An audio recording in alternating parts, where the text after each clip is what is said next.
The night was supposed to be dazzling. The mansion in Los Angeles shone like a palace, with crystal chandeliers reflecting on the rippling water of a massive pool. Guests in glittering gowns and tuxedos held champagne flutes, whispering gossip behind painted smiles. They thought they were here to celebrate power, wealth, and love. But what unfolded that night would scar every witness forever.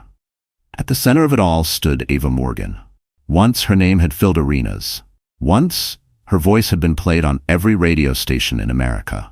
But tonight, she wasn't introduced as the star she used to be. No, tonight she was paraded as nothing more than the devoted wife of David Miller. The baby in her swollen belly was supposed to symbolize their perfect marriage. Only Ava knew the truth. It was all a lie. David, her husband, stood proudly at the edge of the pool. His designer suit shimmered under the lights. Beside him, like a shadow in silk, was Sophia Lee. Everyone whispered about her, but no one dared speak the word mistress aloud. They clapped politely as David raised his glass, smiling with the confidence of a man who thought he controlled the world. Then his voice rang out, sharp as glass. "Tonight, my wife will do something no one has ever dared. She will give birth underwater, surrounded by luxury, to prove that our family is powerful, natural, and unstoppable." The crowd gasped. Some laughed nervously, thinking it was a joke. Ava's knees trembled. She grabbed her belly instinctively, her heart racing. The coldness of his words struck deeper than any knife. She whispered, "David, please, not this, not tonight." But her plea was drowned in the wave of murmurs rising from the crowd. Sophia stepped closer, her perfume sickly sweet, her smile sharper than poison. "Don't worry, Ava," she cooed loudly enough for everyone to hear. "This will be beautiful. You'll show the world what true strength looks like." But Ava's body knew the danger. She was 8 months along. The doctor had warned her to avoid stress, to rest, and here she was, forced under glaring lights, eyes of strangers piercing her like knives. She wanted to run. She wanted to scream. Yet David's hand gripped her shoulder like iron. The music stopped. All that remained was the sound of water lapping gently against the pool's edge. David motioned to the staff. Towels, cameras, lights, all prepared. Every detail planned, except for the most important, her safety. Ava's lips trembled, her voice barely audible. She whispered to herself, "If I go in that water, I may never come out." The crowd leaned forward, hungry for spectacle. Cameras flashed, champagne glasses froze midair. Every eye was locked on her fragile figure standing by the pool. Ava felt the cold breeze sweep across her skin, raising goosebumps. Her pulse raced, her baby kicked as if sensing danger. She looked at David, his face calm, almost cruel. She looked at Sophia, smirking like a queen who had already won. And then, David gave the signal. The staff began to guide Ava toward the freezing pool. And in that moment, she realized this was not a celebration. It was a public execution disguised as a show. Before Ava Morgan became the trembling figure standing at the edge of that pool, she had been a legend. Years earlier, she was the golden voice of America. A young woman with fire in her soul and a smile that lit up every stage she stepped on. Her concerts sold out within hours. Fans screamed her name in stadiums. Music awards lined her shelves. She was more than a singer. She was a symbol of hope, a woman whose songs spoke of love, pain, and dreams. But success came at a price. Endless tours, sleepless nights, the crushing pressure of fame. Ava carried it all until one fateful night when her heart gave out on stage. The collapse was splashed across every headline. Superstar Ava Morgan faints during concert. Doctors warned her to rest, to take time off, or she might lose her life. For the first time, Ava stepped away from the spotlight. The world wondered where she had gone. Some claimed she was in rehab. Others whispered she had lost her voice. The truth was far more simple and tragic. That was when David Miller appeared. He was charming, handsome, and painted himself as a savior. He promised her peace, family, and a life away from the suffocating cameras. To a woman exhausted and vulnerable, his words felt like a warm blanket. Against her manager's warnings, against her instincts, Ava said yes to his proposal. In the beginning, David kept his promises. He bought her a house, whispered sweet words, and spoke of the future they would build together. Ava, desperate to believe in love, thought she had finally found her refuge. She gave up her career, stopped singing, and devoted herself to being the perfect wife. But the fairy tale unraveled quickly. David's gentle mask slipped. He became controlling, jealous of her past fame, angry whenever fans recognized her in public. He accused her of clinging to the spotlight, even when she hid from it. Slowly, he chipped away at her confidence until she'd barely recognized the woman in the mirror. Then came Sophia Lee. Young, ambitious, and ruthless, Sophia entered their lives under the guise of a family friend.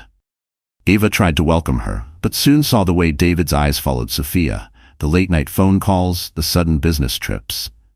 Ava's heart broke silently as the betrayal grew obvious, but she stayed for the baby. Pregnant and vulnerable, Ava told herself she had to endure. She sang lullabies to her unborn child in secret, clutching her belly with tears streaming down her face. She prayed the child would bring peace back into the household, that David would soften. Instead, his cruelty only deepened. Behind closed doors, he called her weak. He mocked her for gaining weight. Sophia, always with a smirk, whispered, "You used to be someone. Now you're nothing." Ava swallowed her pain, forcing a smile in public, hiding her bruised spirit. The world that once adored her no longer knew her name. She was forgotten, erased, until that night by the pool, when her private nightmare was thrust into the spotlight once more.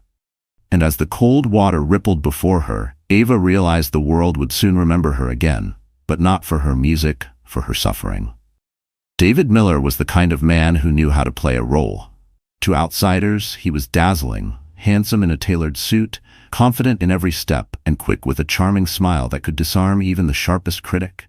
He spoke of ambition, of creating an empire, of providing his wife with a life fit for royalty. People believed him.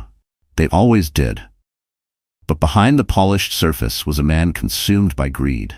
David's life had always been about climbing, about taking, about using anyone necessary to secure his place at the top. He wasn't born into wealth. He clawed his way into it. Every relationship, every partnership, every smile he offered had a price. Ava wasn't the love of his life. She was the perfect trophy. When he married Ava Morgan, David saw not a wife, but a brand. The world knew her as a star. Her face opened doors he could never dream of touching. Her silence, her retirement, her retreat from fame, those were his victories. He had tamed the golden voice of America and locked it away in a cage. That was his power. In public, he paraded Ava like a prized possession, hand on her back, smile on his lips. Behind closed doors, he was ruthless. If she complained, he silenced her with cold words. If she questioned him, he reminded her that without him, she was nothing but a washed-up singer. Each jab cut deeper, until Ava's spirit grew quieter, her once bright eyes dimming. The pregnancy only emboldened him. To David, Ava's child was another tool. He planned photo shoots, interviews, and lavish events, all centered around the idea of a perfect family. He spoke about legacy, not love. He saw the baby as a marketing strategy, another way to polish his brand and elevate his status among the elite. And then came Sophia Lee. Where Ava was gentle, Sophia was sharp. Where Ava sacrificed, Sophia demanded. David adored that ruthlessness. In Sophia, he saw a reflection of his own hunger. She encouraged his schemes, whispered ideas of grandeur, and laughed at Ava's pain. Together, they crafted the cruel spectacle of the underwater birth. It wasn't about health. It wasn't about beauty. It was about control. David's plan was simple. Ava would deliver in front of powerful investors and media, proving she was the perfect, obedient wife. The story would spread worldwide. David Miller, the visionary husband, and his flawless family. Any sign of Ava's weakness would be buried under his carefully orchestrated image. He rehearsed the speech, planned the lighting, even chose the champagne brand for the toast. Every detail was precise, because David believed perfection was the only way to keep his empire intact. The only problem was Ava herself. She wasn't breaking fast enough. She wasn't quiet enough. Somewhere inside her, the old Ava still breathed, and David couldn't allow that. That night, as he stood by the pool, David wasn't thinking about his wife or his unborn child. He was thinking about cameras, headlines, power. Ava was no longer a woman in his eyes. She was a stage prop. And as he gave the signal for her to step into the freezing water, David never realized that the show he designed would soon become his greatest humiliation. If David was the mask of charm, then Sophia Lee was the poison hidden beneath silk. On the surface, she was dazzling. Her long dark hair spilled like waves over her shoulders, her lips painted in a perfect smile. She wore gowns that hugged her figure, jewels that sparkled with every flicker of light, and a perfume that lingered long after she passed by. To strangers, Sophia was a vision. To Ava, she was a shadow that stole the air from every room. Sophia played her role masterfully. In front of guests, she spoke sweetly about Ava. "She's so strong," she would say, patting Ava's arm as though they were sisters. "David is lucky to have such a devoted wife." Her tone dripped with honey, but her eyes always glimmered with malice. The crowd would nod approvingly, convinced Sophia was simply a loyal friend of the family. But when the doors closed and the cameras were gone, the mask slipped. Sophia's words turned into knives. She whispered them when no one else could hear, close to Ava's ear, sharp enough to leave scars no one could see. "Do you even remember what it felt like to matter? The world doesn't sing your songs anymore. You're just David's tired little wife." Ava endured in silence. She tried to shield her unborn child from the venom, humming lullabies to drown out Sophia's laughter. Yet the venom seeped deeper each day. Sophia didn't just want David, she wanted Ava erased. The truth was, Sophia had been calculating since the day she met David. She saw in him not just a lover, but a ticket to the power she craved. Her beauty could open doors, but with David's wealth and Ava's downfall, she could rule entire rooms. Together, she and David were a storm. And Ava? She was nothing more than a stepping stone. Sophia pushed David toward grander and crueler displays. It was her idea to make Ava's childbirth into a spectacle. "Think about it," she purred into David's ear. "No one else in your circle would dare. They'll all envy you. They'll all bow to you." David's ego swelled under her encouragement, and the underwater birth was set in motion. On the night of the party, Sophia played her part flawlessly. She floated through the crowd like a queen, her hand brushing David's arm whenever Ava wasn't looking. She whispered little jokes into his ear, her laughter tinkling like wind chimes. Guests noticed, but no one dared question. After all, Ava's silence was taken as acceptance. When Ava's face turned pale at the announcement of the underwater birth, Sophia stepped in with her practiced sweetness. She placed a hand over Ava's trembling ones and said loud enough for everyone to hear, "Don't be afraid, darling. You'll be magnificent. Everyone will admire you." To the crowd, she was comforting. To Ava, the words were a blade twisted deeper. And when David gave the signal, it was Sophia who leaned closer, her lips brushing Ava's ear, and whispered the words that made Ava's blood run cold. "Don't fail, Ava, because if you do, you won't just lose your baby, you'll lose everything." The mansion's ballroom shimmered with gold, silver, and glass. It was the kind of place where power gathered, where men in expensive suits talked about deals worth millions, and women compared diamonds the size of raindrops. Laughter echoed against the marble walls. Music swelled from the string quartet, and champagne flowed as if the world had no end to its riches. For most of the guests, it was just another night of indulgence. For Ava Morgan, it was a cage built to humiliate her. Everywhere she turned, eyes followed. Once, those eyes had belonged to fans who adored her. Tonight, they belonged to strangers, curious and cold, waiting to see what kind of spectacle her husband would create. Ava could feel their stares cutting into her skin, dissecting her like a rare specimen. Her hands trembled against her swollen belly. The baby kicked, as though warning her of the storm about to break.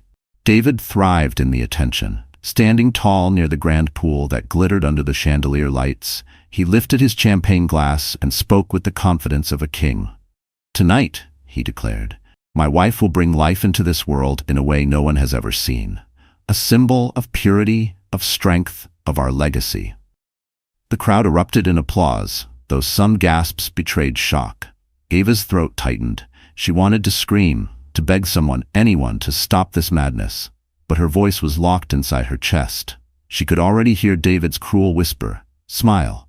Do as I say. Don't embarrass me." Sophia floated through the crowd like a glittering phantom. Every step she took was calculated, every glance at Ava filled with mockery. She wrapped her arm around David's and laughed, her voice carrying above the music. To the guests, she was the picture of charm. To Ava, she was the knife twisting deeper. The staff moved quickly, setting the stage. White towels folded neatly, crystal lights adjusted to shine on the pool, cameras discreetly positioned to capture every moment. It was no longer a party, it was a show. and Ava was the unwilling performer. A hush fell over the guests as Ava was guided toward the pool's edge. The lights reflected off the water, casting ghostly ripples on her pale face. She gripped her belly tightly, whispering under her breath, "Please, not like this." No one answered. The silence was suffocating. Someone in the crowd muttered, "Is this safe?" Another whispered, "It's cruel." But no one dared raise their voice. No one dared defy David Miller. Power and fear kept their lips sealed. The music stopped completely now. All that could be heard was the faint sound of the water moving in the pool and Ava's shallow breaths. David smiled at the crowd, oblivious to the terror in his wife's eyes. "Tonight," he said again, "history will be made." Ava's knees weakened. Her body screamed to run, yet her feet stayed rooted. The cold air brushed against her skin, and the pool's surface seemed to widen into a black void waiting to swallow her whole. She felt utterly alone, abandoned in front of hundreds of watching eyes. And then, as the first staff member reached out to help her step down into the freezing water, Ava saw it. Blood rushing from her nose, dripping onto her trembling hands. The crowd gasped as the first crimson drops fell into the pool, staining the water before Ava had even touched it. The first drop of blood silenced the ballroom. For a brief, frozen second, no one moved. The crimson stain spread across Ava's trembling hands, gleaming under the lights like a warning. Her body swayed, and a murmur rippled through the crowd. But instead of concern, David's face hardened. "Stand straight," he hissed through clenched teeth, his smile still plastered for the cameras. "Don't ruin this moment." Ava's legs quivered. She tried to steady herself, but her vision blurred. Heat burned her face, then drained away into chilling weakness. The crowd whispered louder now, their curiosity mixing with unease. "Is she okay?" "She doesn't look well." Yet no one stepped forward. No one dared. Sophia was the first to break the silence. She let out a light laugh, her hand covering her mouth as though embarrassed on Ava's behalf. "Don't be nervous, darling," she said loudly, her sweet voice dripping with venom. "Every woman bleeds a little when she's about to give birth. It's natural." Her words cut through the crowd, framing Ava's suffering as weakness, as if she were failing at her one purpose. Ava's lips trembled. She wanted to shout the truth, that she was in pain, that she was scared, that she didn't want this. But the weight of 100 eyes crushed her voice. Her body doubled over with a sudden contraction, a surge of agony that shot through her like fire. The guests gasped, stepping back instinctively as if her pain might be contagious. David seized her arm roughly, forcing her upright. His smile never faltered, but his grip was iron. "You will not embarrass me," he muttered under his breath. "Do you understand?" Tears welled in Ava's eyes. She looked out into the sea of strangers, silently begging for help. But all she saw were curious stares, phones raised, cameras flashing. Not one hand reached for her. Not one voice stood up against David. Her knees buckled again, and this time she collapsed against the marble tiles, the sound echoing through the grand hall. Her dress pooled around her, stained with drops of blood. A few gasps rose, but no one moved closer. David crouched beside her, still smiling at the crowd. "She's fine," he assured them, his tone firm. "Just nerves. She'll be fine." But Ava knew she wasn't fine. Her body shook violently as another contraction ripped through her. She clutched her belly, her fingernails digging into her own skin.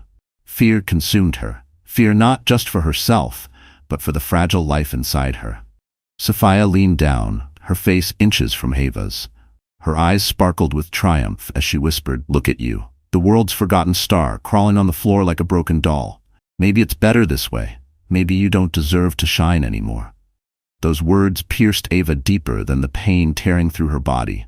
She wanted to rise, to fight, to scream. But her strength failed.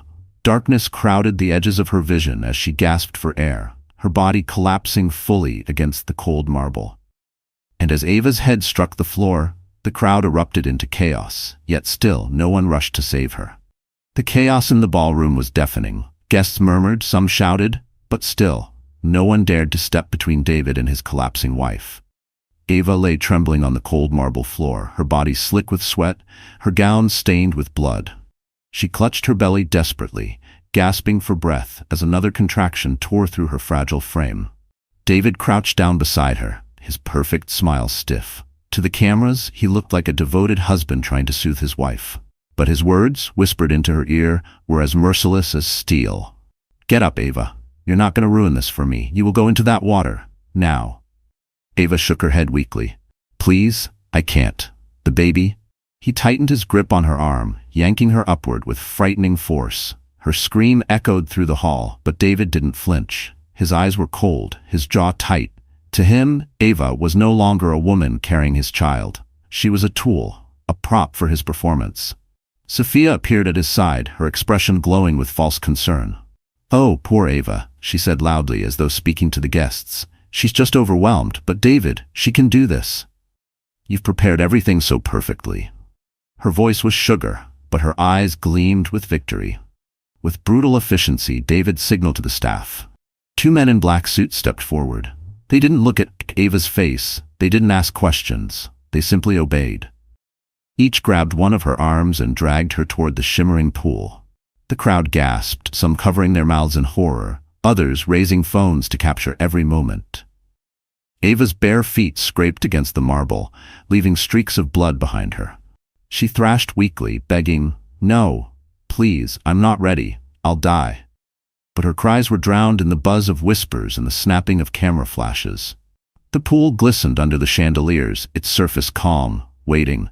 The men lifted Ava and lowered her into the freezing water. Her body convulsed instantly at the icy shock. Her breath ripped from her lungs. The water closed around her like a coffin.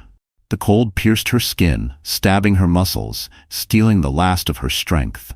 Her gown floated around her like a ghostly shroud, the blood from her body blooming into the pool like crimson smoke. She struggled to keep her head above water, but another contraction ripped through her, forcing a scream that only sent more water rushing into her mouth. She coughed, choked, thrashed. Her arms flailed toward the crowd, but no one moved. No one reached for her. Some watched with horrified fascination, others with morbid delight. David stood tall at the pool's edge, his smile tight but unbroken, as though he were hosting a flawless show. Sophia leaned against him, whispering something that made him smirk. Ava's vision blurred. She could see the chandelier lights fracturing on the water's surface. She could hear her baby's faint heartbeat inside her own, fragile and desperate. With the last of her breath, she prayed, not for herself, but for the child she carried. Her body weakened. Her limbs felt heavy, her chest burning. Darkness closed in around her. She sank lower, her hands reaching up through the water, bubbles escaping her lips in a final silent cry for help. And just as Ava's body slipped beneath the surface, a shadow dove into the pool, cutting through the water like salvation. The water closed over Ava's head, swallowing her in icy silence.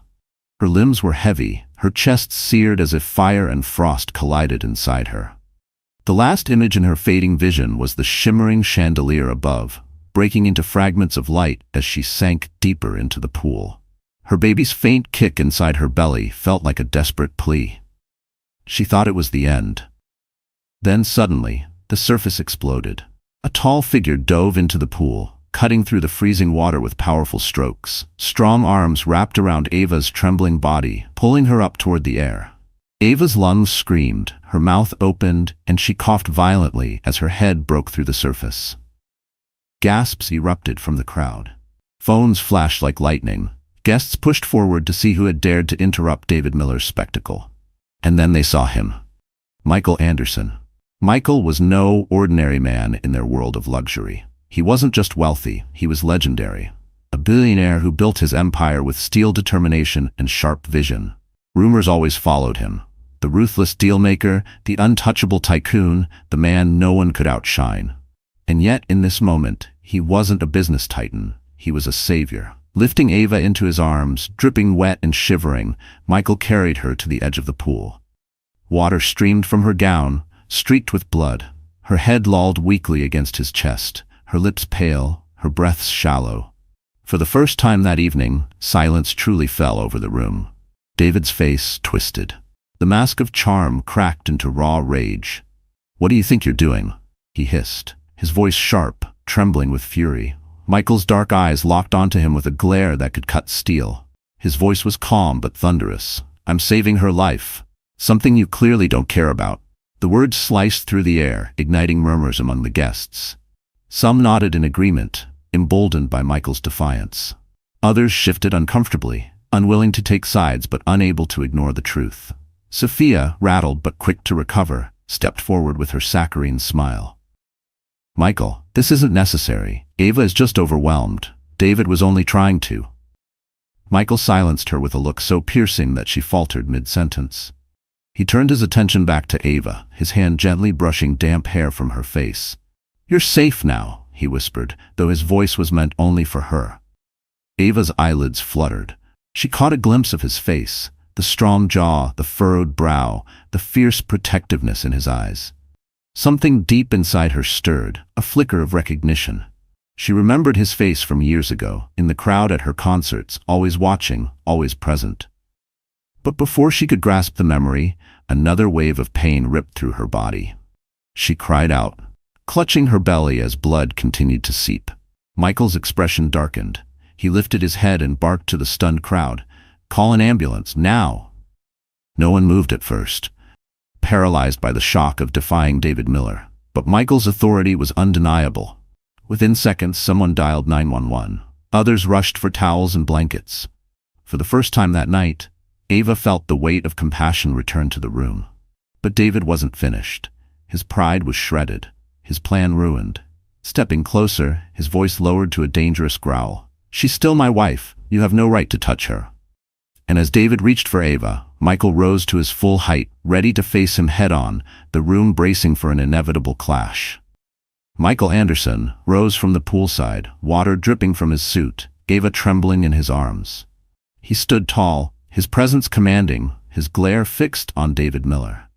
For a moment, the lavish ballroom felt like a battlefield. Guests froze, unsure whether they were about to witness a rescue or a war. David stepped forward, his smile gone, his mask shattered. Fury twisted his handsome features into something monstrous. "She's my wife," he spat, pointing at Ava as though she were property. "You have no right to interfere." Michael didn't flinch. His voice was steady, resonant, carrying across the stunned crowd. "A husband protects his wife. He doesn't drag her bleeding into a freezing pool to show off like a circus act. You forfeited every right the moment you treated her like an object." The room gasped. No one had ever spoken to David Miller like this. Not in public, not in front of his circle of power. Even Sophia's perfect smile faltered. She reached for David's arm, whispering, "Calm down, they're all watching." But David's pride was wounded beyond repair. His empire had been built on control, on intimidation, and now Michael was dismantling it with words sharp as blades. "You think you can embarrass me in my own house?" David snarled. "Do you know who I am?" Michael took one step closer, his frame towering, his aura radiating unshakable power. "Yes," he said evenly. "You're the man who almost killed his own wife for applause." The crowd erupted in murmurs. Some guests lowered their eyes, ashamed for having clapped earlier. Others pulled out their phones, recording the scene, sensing the scandal that would soon flood headlines. For the first time, David realized he was losing the audience. His reputation, his image, his carefully built illusion, it was crumbling. Ava stirred weakly in Michael's arms, her lips parting. "Please, stop," she whispered. But her plea only fueled David's rage. "Don't you dare side with him," he snapped at her. "You're mine, Ava. You will always be mine." Michael's eyes darkened, his voice dropped to a growl. "No, she doesn't belong to you. She belongs to herself, and she deserves better than this." That was the moment the shift happened. Gasps and nods rippled through the guests. For years, many had whispered doubts about David, but none dared speak. Now, with Michael standing as living proof of courage, they saw the truth laid bare. Sophia's mask cracked too. She clutched David's arm tighter, her eyes darting nervously. If David fell tonight, her glittering dream collapsed with him. "David," she hissed under her breath, "control yourself." But David had lost control entirely. His face burned red, veins bulging in his neck. He lunged forward, grabbing for Ava, his hand clawing at her wrist. Michael pivoted swiftly, shifting Ava to one arm while blocking David's advance with the other. The force of their collision echoed across the marble. Glasses shattering on nearby tables as startled guests leapt back. For a second, the two men locked eyes. David's blazing with desperation, Michael's burning with unshakable resolve. And in that tense silence, before anyone could breathe, David drew back his fist, ready to strike, not realizing the cameras were capturing every second of his downfall. The ballroom froze as David Miller's fist hung in the air, trembling with rage. Guests gasped, hands covering mouths, phones raised higher to capture every second. The polished image David had spent years building shattered in an instant, revealing the raw violence beneath. Michael Anderson shifted his weight, his jaw tightening. In one swift movement, he caught David's wrist before the blow could land. The clash of strength reverberated through the silence, the two men locked in a struggle that felt bigger than themselves. Ava, weak and trembling in Michael's arms, whimpered, "Please, stop." Her words barely reached above the pounding of her own heartbeat. But David didn't hear her. His world had narrowed to his bruised ego. "She's mine," he roared, spit flying from his lips. His voice cracked with desperation, not love, but ownership. "You can't take her from me." Michael's eyes blazed with fury. "You already lost her the moment you chose pride over her life." His words rang like a verdict, and the crowd erupted into whispers. Some guests shook their heads in disgust. Others muttered, "Monster," under their breath. For years, they had turned a blind eye to rumors, but now the truth was undeniable. Sophia, realizing disaster was unfolding, stepped forward with her trademark smile, but even her voice wavered. "Everyone, please," she said, raising her hands. "This is just a misunderstanding. David is under stress, that's all. You mustn't—" Her words were drowned out by the sound of Ava coughing violently. Blood trickled from her lips, her body convulsing. The sight silenced the room more effectively than any speech. The horror on the guests' faces grew as Ava's condition worsened before their eyes. Michael's protective instinct surged. He tightened his hold on Ava and turned toward the exit. "She needs a hospital. Now." His voice was thunder, a command impossible to ignore. Several guests scrambled into action, finally breaking free. Someone called 911. Others cleared a path. But David wasn't done. He lunged again, his eyes wild, his voice breaking with fury. "Don't you dare walk out with her. She stays here. She stays with me."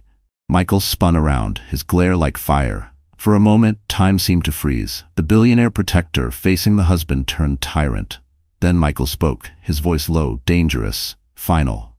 "Touch her again, and I'll end you." The crowd erupted, phones flashing, whispers turning into shouts. "Call security," someone yelled. "Get him away from her." The tide had turned. Where once David commanded respect, now he inspired fear and disgust. Sophia backed away, her face pale. For the first time, her perfect mask cracked. She realized the man she clung to was sinking, and she would drown with him if she didn't let go. David, blind to it all, thrashed against Michael's grip. His suit jacket tore, his hair disheveled, his once flawless image reduced to a raving spectacle. "She's my wife," he screamed again, but the words no longer carried authority. They sounded pathetic, hollow, desperate. And as the wail of sirens grew faintly outside, flashing red and blue lights reflecting against the tall windows of the mansion, everyone knew this night would mark the beginning of David Miller's ruin. Because just as the paramedics burst through the doors, David broke free and lunged one last time. This time not at Michael, but directly at Ava. The heavy doors of the mansion burst open, and a team of paramedics rushed inside, their red jackets a stark contrast to the glittering gowns and black tuxedos.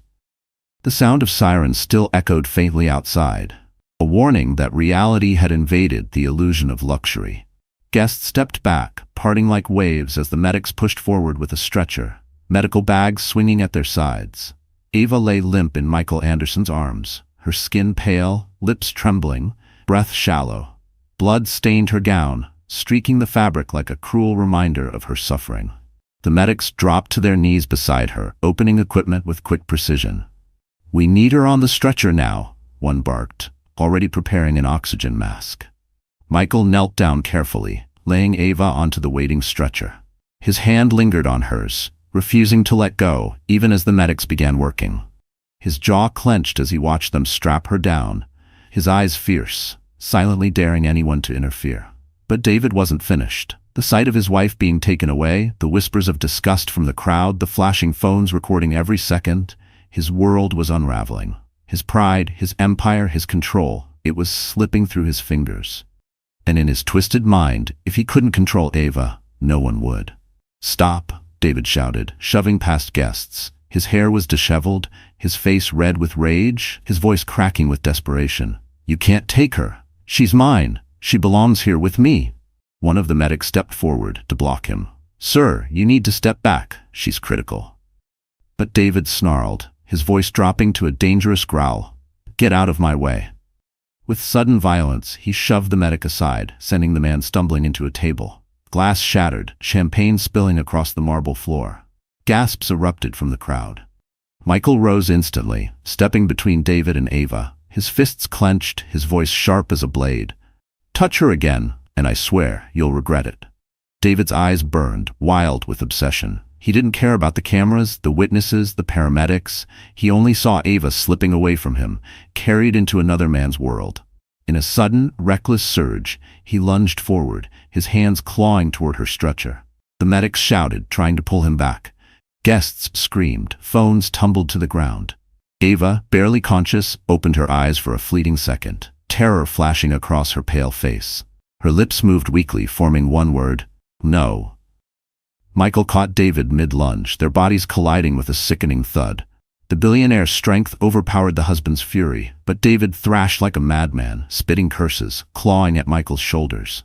The medics struggled to wheel Ava away, their voices urgent. "She's crashing! We need to move now." David's screams echoed through the grand hall. "She's mine! Do you hear me? Mine!" His words were ragged, pathetic, yet terrifying in their desperation.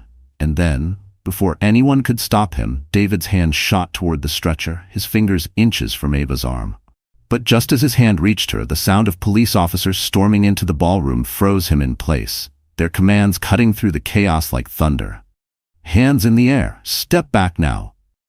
The commanding shout cut through the chaos like lightning. Uniformed police officers rushed into the ballroom, their weapons drawn, their presence undeniable. The flashing red and blue lights from the squad cars outside spilled through the tall glass windows, painting the golden walls with the colors of justice. David froze mid-lunge, his hand just inches from Ava's stretcher. His chest heaved, his eyes wild, but for the first time that night, fear flickered across his face. The crowd, sensing the shift in power, erupted in whispers. Phones tilted higher, recording every detail of the once untouchable David Miller being cornered in his own mansion. "Step away from her," one officer barked, advancing quickly. Two others moved to flank Michael and the stretcher, creating a shield between David and Ava. The medics continued their urgent work, securing Ava's oxygen mask and rushing her toward the exit. David's voice broke into a scream. "You can't take her. She's my wife. She belongs to me." His desperation echoed through the hall, but the words no longer carried the weight of authority. They were hollow, pathetic, the ravings of a man undone. Michael stood tall, his broad frame blocking David's path. His voice was cold steel. "You don't own her. You never did." The officers closed in, their commands sharp. "On the ground! Now!" But David resisted. He shoved one officer, his hands flailing, his pride clinging to the last threads of control. Guests gasped, some crying out in fear, others shaking their heads in disgust. Sophia, standing frozen by the pool, covered her mouth with trembling hands, her mask of calm finally shattered. It took 3 officers to pin David down. He thrashed violently, his voice breaking into guttural roars. "You'll regret this. All of you. I'm David Miller. Do you know who I am?" The officers wrestled his arms behind his back, the metallic click of handcuffs snapping shut louder than the string quartet had played all evening. The sound silenced the room. For years, David had walked untouchable, his power shielding him from consequences.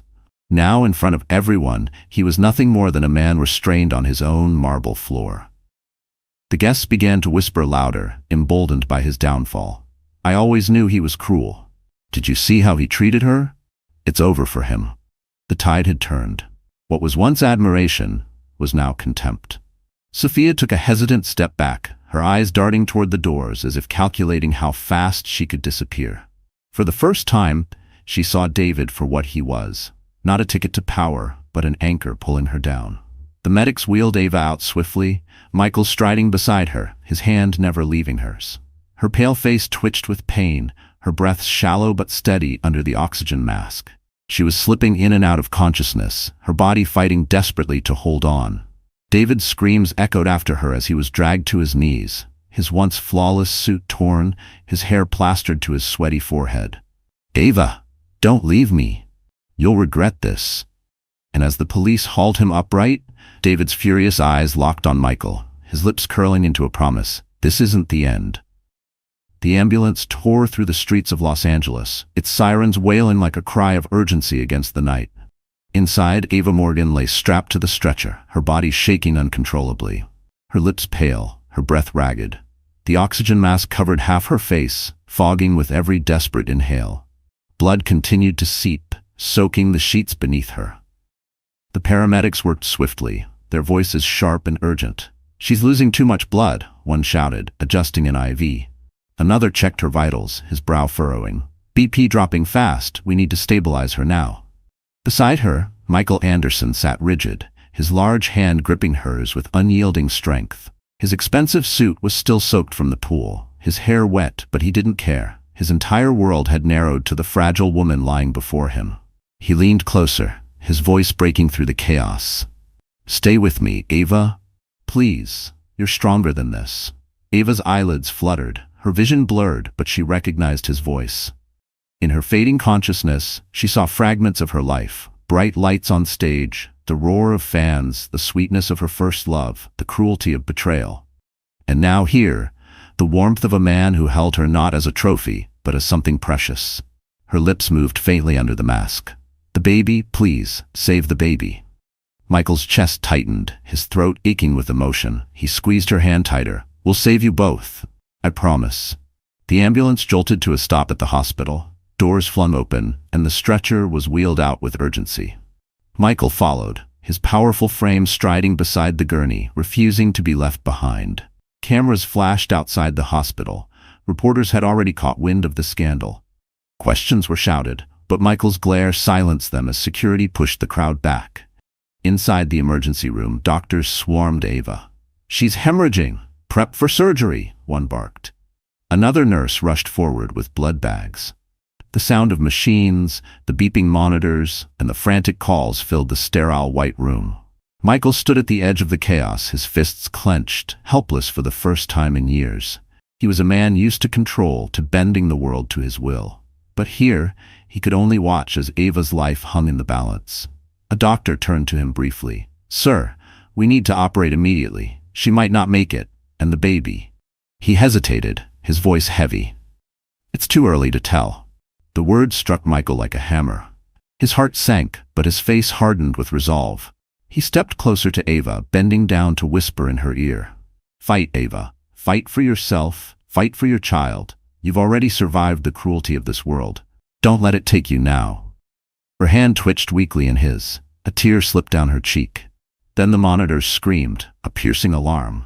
Ava's body convulsed, her pulse crashing. Doctors shouted, nurses scrambled, paddles were prepared.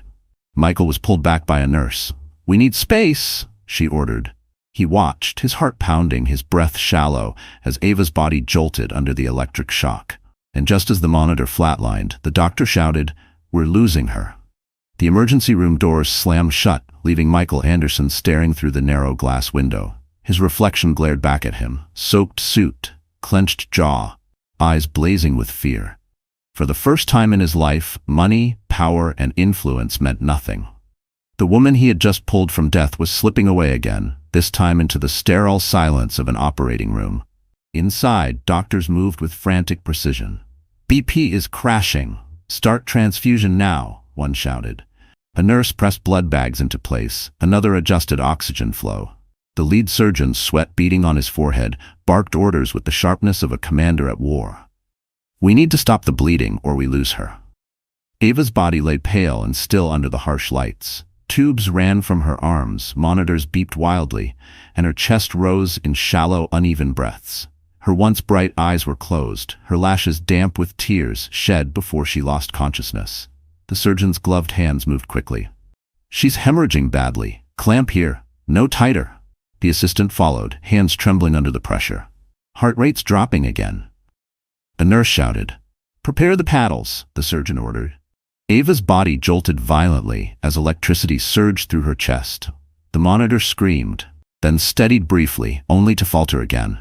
"She's not stabilizing," the anesthesiologist cried. Michael paced outside, his hand pressed against the glass. Every second felt like an eternity. He was a man who could sign a contract and change the fate of corporations, but here he could do nothing but watch. He muttered under his breath like a prayer. "Hold on, Ava. You're stronger than this. Don't let go." Inside the room, Ava drifted between shadows and light. In her unconscious mind, she stood on a stage once more, the roar of fans echoing around her. But instead of joy, there was silence. The spotlight dimmed. A door opened in the distance, beckoning her forward. A voice whispered, sweet and cold, "It's easier if you stop fighting." But then another voice broke through. The memory of Michael's words, steady and warm. "Fight, Ava. Fight for yourself. Fight for your child." She clutched her belly in the vision, feeling the faint kick of her unborn baby, fragile yet alive. With a surge of will, she turned away from the darkness. Her body responded. The monitor beeped stronger for a moment. "We've got rhythm," a nurse cried. The room exhaled in relief, but the surgeon didn't relax. "She's not out of danger yet. Prepare for C-section. We need to try to save the baby too." The words struck the room like thunder. Nurses scrambled, instruments clattering onto trays. The air thickened with urgency. 2 lives now balanced on the knife's edge. Michael, overhearing fragments from outside, felt his chest tighten. He pressed his forehead against the glass, whispering fiercely, "Save them both. Please save them both." Inside, the surgeon looked at his team. "This is it. If we can't stop the bleeding now, we'll lose them." Scalpels glinted under the lights. The clock ticked mercilessly. Ava's pulse wavered on the monitor, the line trembling dangerously close to flat. And just as the surgeon made the first incision, the monitor let out a long, chilling tone that sent a shiver through the entire room. The piercing flatline filled the operating room, freezing everyone in place. For one terrible moment, all that could be heard was the shrill alarm echoing against sterile walls. "She's coding," a nurse shouted. The surgeon's face hardened. "Paddles, now!" Ava's body convulsed as another electric shock jolted her chest. The monitor flickered, then steadied into a fragile rhythm. The team exhaled with relief, but there was no time to rest. Blood continued to pour, her life draining away. "Prepare for C-section," the surgeon barked. "If we can save the baby, we move now." Scalpels sliced under the blinding lights. The air was thick with urgency, voices overlapping, machines beeping. A nurse murmured, "She's fading fast." Another whispered, "Come on, baby, hold on." Minutes felt like hours. Finally, a faint cry pierced the chaos. Or was it a whimper? The nurse lifted the tiny, fragile form, her face grave. She moved quickly to the side station, rubbing the baby's chest, checking for breath. The room held its breath with her, but the cry didn't come. The nurse's voice cracked.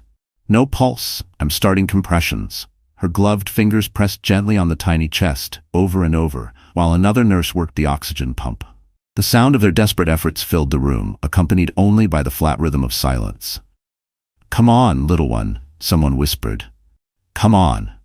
The surgeon glanced at the clock, his jaw tight. 2 minutes. "Keep going." Michael stood outside the glass, straining to see, his heart hammering. He couldn't hear everything, but he knew. He saw the frantic movements, the nurse shaking her head, the surgeon's lips tightening. His fists pressed against the window as he whispered, "No, no." Inside, the nurse's voice broke after another round of compressions. Still no response. The surgeon hesitated, then gave the quiet order no one wanted to hear. "Call it." The room fell into heavy silence. The clock marked the exact time. The tiny body lay motionless on the table, wrapped gently in a white cloth. One nurse bit her lip, tears streaming down her face as she carried the child over to a bassinet, placing a small blanket over it. The surgeon's voice cracked just slightly as he turned back to his team. "Focus on saving the mother. We can't lose her too." Michael's chest caved as he saw the nurse cover the lifeless form. He pressed his hand harder against the glass, his face etched with grief. He wasn't the father, but in that moment he felt the crushing weight of the loss as if it were his own. Inside the haze of unconsciousness, Ava stirred. Her body lay still, but in her mind she heard the silence where a baby's cry should have been. Her spirit screamed, reaching out for the child she would never hold. A single tear slipped from the corner of her closed eye. The surgeon shouted, "She's still bleeding. Keep pressure now." The team scrambled, the fight for her life far from over. And as the machines wailed again, Ava's body went limp, forcing the surgeon to make a brutal choice: risk everything to pull her back or lose her forever. The battle for Ava's life raged on. The surgeon's voice cut through the storm of beeping machines. "She's crashing again. We need more blood. Stat." Nurses rushed, their footsteps echoing across the sterile floor as new bags were hung, fluids pushed, compressions applied. Minutes stretched into eternity. Then, slowly, the monitors began to stabilize. The jagged line on the heart monitor evened out, the frantic alarm softened, and the rhythm of life returned. "She's stabilizing," the anesthesiologist said, relief breaking through his stern tone. The surgeon exhaled, his shoulders sagging slightly. "Good. Finish closing. Let's get her to recovery." Outside the glass, Michael's chest finally rose with something like relief. His hands, clenched into fists for so long, trembled as he pressed them against the window. She had survived. Against the cruelty of the night, against the violence of her husband, against her own failing body, she had clung to life. But Michael also knew what she had lost.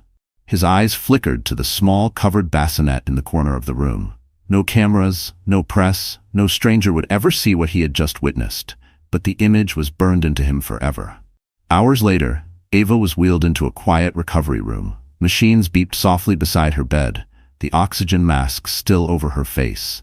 She was pale, her body frail but alive. Michael sat at her side, refusing to leave. His hand enveloped hers, his eyes never straying from her face. When Ava stirred, it was like a fragile flower trembling after a storm. Her lashes fluttered, her lips parted. She blinked, confused, her voice barely a whisper. Where am I?"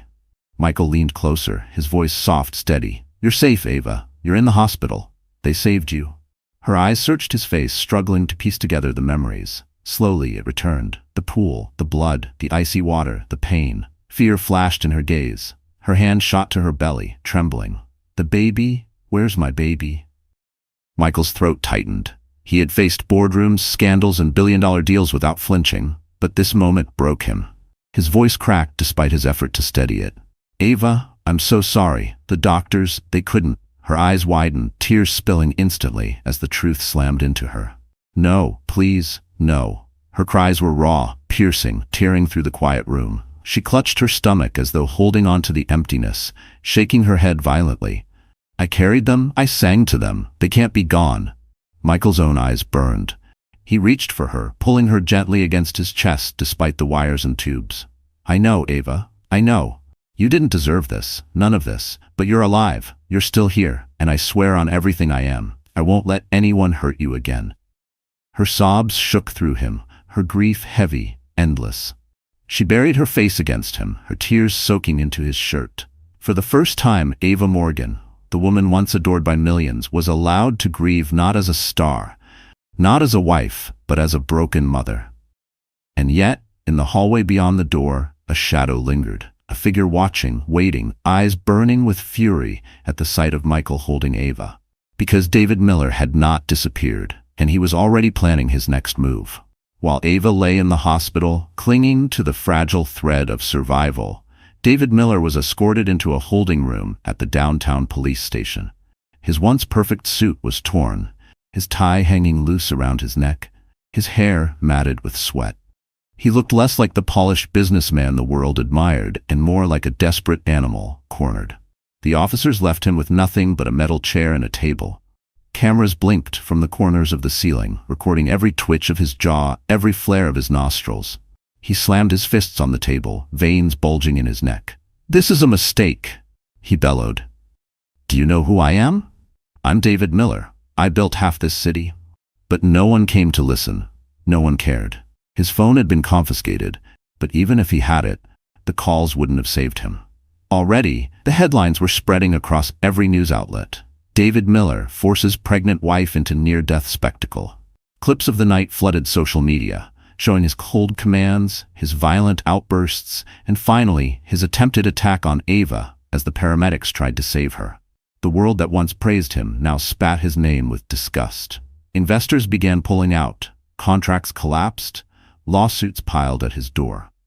Every bridge he had built with charm and manipulation burned in an instant. The empire he had sacrificed love and dignity for was crumbling before his eyes.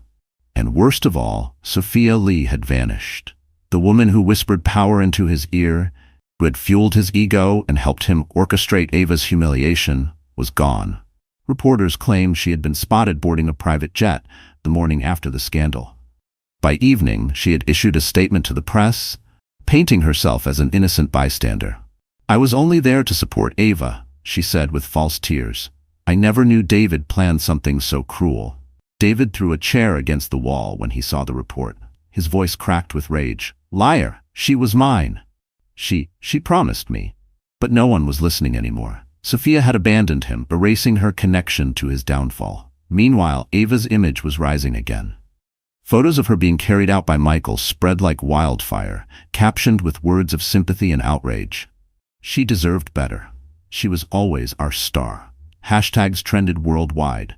Justice for Ava, stand with Ava. The world that had once forgotten her was rallying behind her now, lifting her from the ashes of humiliation. David sat in the interrogation room, his chest heaving, his world collapsing. He clenched his fists, his eyes narrowing with venom. "This isn't over," he muttered under his breath. "She thinks she can run to him? She thinks she can rise again? No, I'll destroy them both. If I go down, I'll take them with me." The officers returned, sliding papers across the table, charges of assault, endangerment, and attempted harm. David barely looked at them.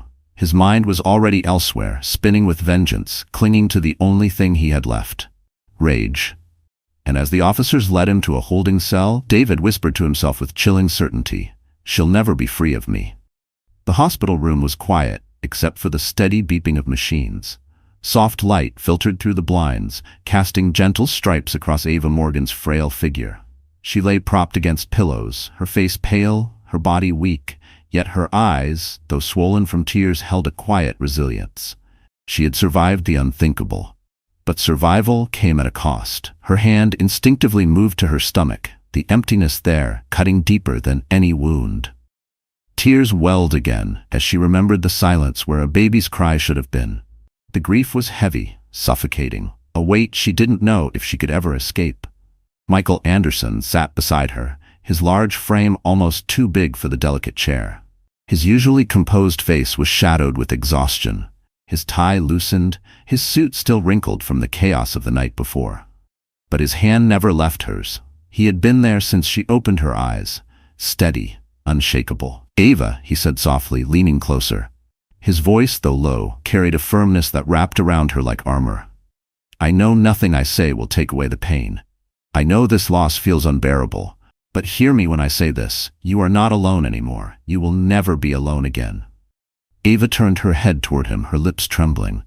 "I lost my baby, Michael. I lost everything that mattered." Michael's grip tightened gently around her hand. "No, you didn't lose everything. You still have yourself. And I promise you, you still have me. From this day forward, no one will ever touch you, no one will ever control you, no one will ever hurt you again. I'll make sure of it." His words struck something deep inside her. For so long, Ava had lived under David's shadow, her worth tied to his control, her voice silenced. Now, for the first time, someone was offering her not possession, not pity, but protection and choice. Tears streamed down her face, not just of grief, but of fragile hope. "Why?" she whispered. "Why do you care so much?" Michael's eyes softened, a rare vulnerability breaking through his powerful exterior. "Because I've cared for years, Ava. Long before this nightmare. I watched you shine when the world adored you. I watched you fall when no one caught you. And I swore to myself that if I ever had the chance, I would be the one to stand by you. Not because you're a star, not because you're a symbol, but because you're you." Ava's chest ached, a different kind of ache this time. She couldn't speak, but her eyes held his, and in that silence something unspoken passed between them. An understanding, a bond, a flicker of light in the darkness. Michael leaned forward, his voice dropping to a vow. "David will never lay a hand on you again. I'll use everything I have, my power, my name, my fortune, to keep you safe. That's my promise to you." For the first time since the tragedy, Ava felt a fragile sense of safety. But just beyond the walls of that hospital, danger still loomed. Because while Michael vowed to protect her, David Miller was already plotting his revenge. David Miller sat in the dim confines of his holding cell, the stench of sweat and concrete clinging to the air. Gone were the marble floors and crystal chandeliers. Now, his empire of illusions had shrunk to 4 gray walls and a metal cot. But his rage kept him alive. He replayed the humiliation in his mind. The cameras, the whispers, the police dragging him out of his mansion like a criminal. Michael Anderson holding Ava in his arms, the crowd cheering for her instead of him. And worst of all, the betrayal of Sophia, slipping away at the first sign of ruin. His jaw clenched until pain shot through his skull.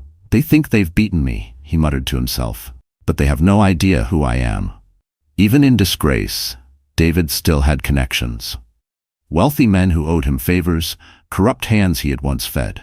He knew the system, he knew how to exploit cracks in the law, and above all, he knew how to wait. Within days, his lawyers arrived, polished and persuasive. They filed motions, twisted narratives, painted him as a victim of stress and misunderstanding. Money spoke loudly in the shadows, and soon the strict charges that should have buried him began to thin. Bail was granted. David walked out of the courthouse, cameras flashing like gunfire. His smile was forced, but his eyes told the truth. He was not broken. He was dangerous. Reporters shouted questions. "David, what about Ava? Do you regret what happened?" He ignored them all, sliding into the back seat of a black car that whisked him away. Inside, his phone buzzed with messages, investors cutting ties, properties freezing, lawsuits piling. His empire was crumbling fast. But beneath the wreckage, his obsession remained unshaken. Late that night, David sat alone in a rented apartment, the glow of a single lamp illuminating stacks of news clippings about Ava and Michael. Headlines praised her resilience, celebrated Michael's heroism, and condemned David's cruelty. Every word was a blade to his pride. He poured whiskey into a glass, his hands trembling with fury. "She thinks she's free of me. She thinks he can replace me." He slammed the glass against the wall, shards scattering across the floor. His reflection in the cracked mirror looked back at him, eyes wild, face twisted with hate. "If I can't have her," he whispered, "then no one will. Not even Anderson." He began to plan. Calls were made to old contacts, men who dealt in silence, favors, and shadows. He paid them with the last of his liquid funds, promising more once his empire was rebuilt. The plan was reckless, but so was David now. He didn't care about reputation anymore. He wanted revenge. In his twisted mind, Ava wasn't a victim. She was a traitor. She had embarrassed him, destroyed his image, and turned the world against him. And Michael? Michael had stolen everything he believed was his. David leaned back in his chair, a cruel smile creeping onto his face as the first details of his plan took shape. He whispered to the empty room, "This isn't over, Ava. You're still mine, and I'll come for you both when you least expect it." And as he lit a cigarette, a shadowy figure on the other end of the phone replied coldly, "Just tell us when. We'll handle the rest." The morning sun streamed through the hospital blinds, casting a golden glow on Ava's face. She sat up slowly in her bed, her body still weak but her spirit quietly rebuilding. Grief weighed heavily in her chest, yet each breath reminded her she was alive, and that survival itself was a form of defiance. Michael Anderson stood near the window, his phone pressed to his ear, his voice clipped and sharp. "I want round-the-clock security outside this room. No exceptions. I don't care how much it costs, triple their salary if needed. No one gets near her without my approval." He ended the call and turned back to Ava. His eyes softened as they landed on her fragile figure. "You're safe now," he told her, his voice gentler. "I'll make sure of it." Ava gave him a faint, weary smile. "Safe feels like a word that doesn't exist anymore," she whispered. "David won't stop. I know him. He can't accept losing." Michael moved closer, pulling a chair to her side. He leaned forward, resting his elbows on his knees, his deep voice steady. "Then, let him come. He doesn't understand. This time, he won't be facing a frightened woman alone. He'll be facing me." The determination in his tone sent a strange warmth through Ava. For years she had been told she was weak, powerless, a shadow of her former self. Now, here sat a man who spoke not of possession, but of protection, not of control, but of partnership. Later that day, Michael made arrangements to move her into one of his private estates once she was discharged. A secluded property surrounded by high walls, advanced security systems, and loyal staff he trusted with his life. He spared no expense. Helicopters were placed on standby. Cars were armored. Guards were vetted. Every precaution was taken. When Ava expressed concern, Michael gently brushed it aside.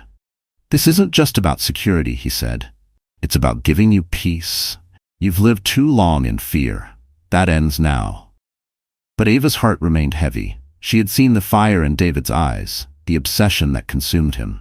"Michael," she whispered one evening, her hand trembling in his, "he won't stop until one of us is gone. I don't want you dragged into this because of me." Michael met her gaze, his expression unwavering. "Ava, listen to me. I've faced hostile takeovers, betrayal, and men who would kill for less than what David wants. But none of that scared me. What scares me is the thought of losing you.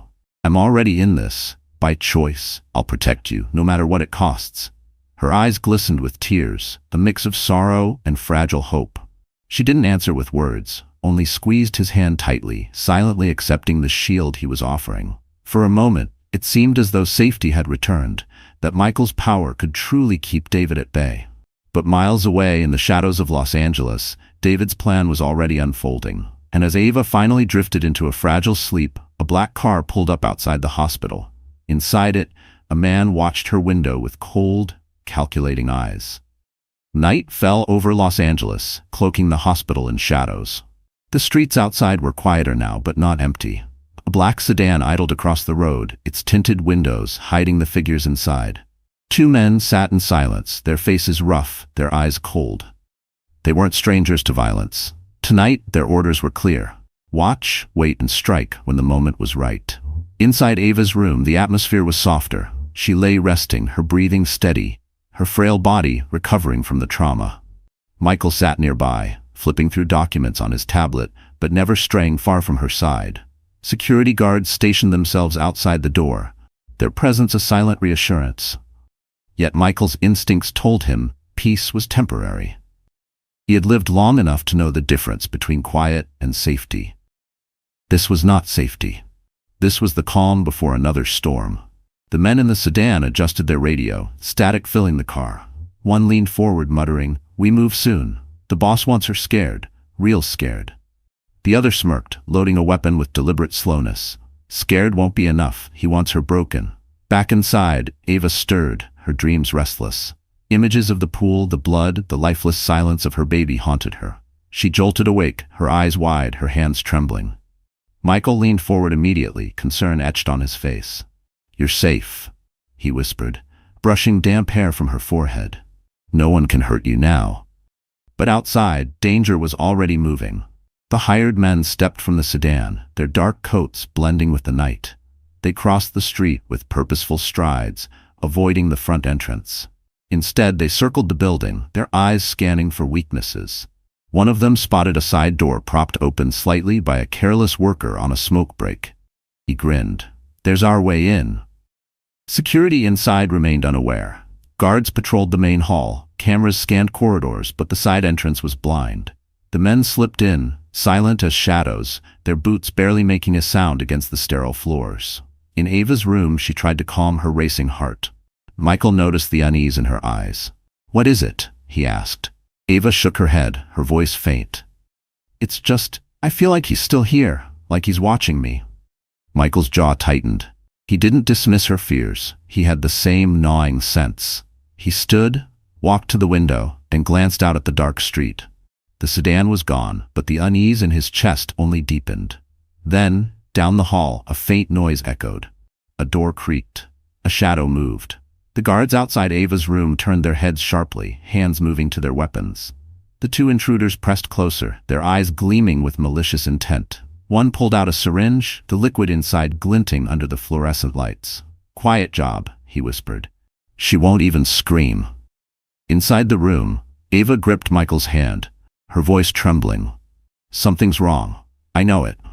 And just as Michael opened the door to check the hallway, a masked man lunged from the shadows, knife flashing in the dim light. The masked man lunged with the knife, the blade glinting under the harsh hospital light. Michael reacted instantly. His instincts, sharpened from years of high-stakes business battles and private security training, took over. He grabbed the attacker's wrist mid-swing, twisting it sharply until the knife clattered to the floor. The man let out a grunt of pain, but Michael didn't let go. He shoved him hard against the wall, the impact shaking the doorframe. Ava screamed, her frail body trembling in the bed. The monitors beside her spiked, alarms shrieking in the chaos. "Michael!" she cried, her voice breaking. The second intruder appeared from the shadows, syringe in hand. He rushed forward, aiming straight for Ava. Michael spun, blocking him with his shoulder, forcing the syringe to stab harmlessly into the attacker's own arm. The man cursed, his body jerking as the drug entered his system. Security guards finally burst into the corridor, guns drawn, but the fight was already violent and chaotic. Michael threw a punch so hard it sent the first intruder sprawling onto the floor. The man scrambled to his feet, blood dripping from his lip, eyes blazing with hate. "You don't know who you're messing with," he snarled. Michael's jaw tightened, his voice low and dangerous. "No, you don't." The man lunged again, this time pulling a small pistol from his jacket. Gasps erupted from nurses and patients further down the hall as he aimed directly at Ava's bed. Without hesitation, Michael launched himself forward. The gun went off with a deafening crack, the bullet shattering a monitor near Ava's head. Sparks flew, glass shards scattering across the room. Ava screamed again, covering her face with trembling hands. Michael tackled the gunman, slamming him to the ground. They wrestled violently, the gun skidding across the floor. Security guards shouted commands, but no one dared fire, afraid of hitting Michael or Ava. The second intruder, sluggish from the syringe's effects, tried to rise. His vision blurred, but his loyalty to David's orders pushed him forward. He stumbled toward Ava's bed, reaching for her with trembling fingers. "No!" Ava cried, her voice hoarse with fear. Michael, seeing the movement out of the corner of his eye, delivered a brutal elbow strike to the gunman beneath him, knocking him unconscious. Then he launched himself at the second attacker, grabbing him by the collar and throwing him back so hard the man slammed against the metal bed frame, collapsing in a heap. Silence followed for a moment, just the sound of Ava's sobs and the steady beeping of machines. Both attackers lay motionless on the floor, one unconscious, the other slipping into a drugged haze. Security rushed in, cuffing the intruders, shouting into radios for backup. Nurses hurried to Ava, checking her vitals, calming her trembling body. Michael stood in the middle of it all, chest heaving, fists still clenched, his protective rage not yet cooled. He looked at Ava, her tear-streaked face staring at him with both terror and gratitude. Then one of the guards pulled a phone from the unconscious man's pocket. The screen was still lit up, showing the name of the caller. And when Michael saw the name David Miller glowing on the screen, his blood ran cold. Proof that Ava's nightmare was far from over. At dawn, news of the hospital attack spread like wildfire. Reporters swarmed the streets, flashing headlines across every channel. "Assassins target Ava Morgan." Photos of Michael shielding her circulated online, fueling outrage. The world condemned David Miller, though he had not yet been officially tied to the attack. But those who knew him didn't need proof. His fingerprints were all over the chaos. Inside his hidden apartment, David paced like a caged animal. The failed hit enraged him, his veins bulging as he threw a glass against the wall. "Idiots!" he roared. 2 men against Anderson? I should have sent an army. His empire had collapsed, his name was ruined, Sophia had abandoned him, yet his obsession remained unbroken. In his twisted mind, Ava wasn't a victim, she was the thief who had stolen his power, and Michael was the rival who had taken his place. David lit another cigarette, his hands shaking. He dialed a number, his voice low and venomous. "It's time for the last move," he told the man on the other end. "If I can't destroy her in silence, I'll destroy her in fire." Both of them, together. Meanwhile, at Michael's estate, Ava was finally discharged from the hospital and brought to the fortress-like mansion. The gates were tall, cameras lined the walls, and guards patrolled the grounds. Still, Ava's heart raced as the car drove her inside. Safety had become a fragile illusion. Michael walked beside her as she entered the grand foyer, his arm steady at her back. "This place is secure," he assured her. "No one can touch you here." Ava looked up at him, her voice faint. "David won't stop until one of us is gone." Michael met her gaze with fierce resolve. Then it will be him. That night, Ava sat on the balcony overlooking the gardens, wrapped in a shawl, her thoughts heavy. The grief of her lost child weighed on her, but for the first time she felt the possibility of healing. Michael joined her, bringing warm tea, his presence grounding her. "You've been through hell," he said quietly. But Ava, I see your strength. I've always seen it. When the world turned away, I knew you'd rise again. Her eyes welled with tears, not of sorrow this time, but of something gentler. She whispered, "You make me believe I can." But even as a fragile sense of peace grew between them, danger was already closing in. David's final plan was in motion. A van idled just miles from the estate, its back loaded with explosives. The driver, a loyal remnant of David's past circle, checked the timer strapped to the device. His instructions were clear: breach the gates, plant the explosives, and level the mansion. No survivors. Back inside, Michael's phone buzzed. A warning from one of his men. Unidentified vehicle circling the estate. Suspicious activity. Michael's eyes narrowed. He stood, scanning the darkness beyond the balcony. Something felt wrong. Too quiet, too heavy. He turned back to Ava, his jaw set. "Stay inside. Lock the doors." And as he strode toward the control room, the first explosion echoed in the distance, shaking the ground beneath their feet. The ground shook violently as the first explosion thundered across the estate. Windows rattled, alarms blared, and Ava gasped as she clutched the balcony railing, her heart pounding in terror. "Michael," she cried, fear tearing through her voice.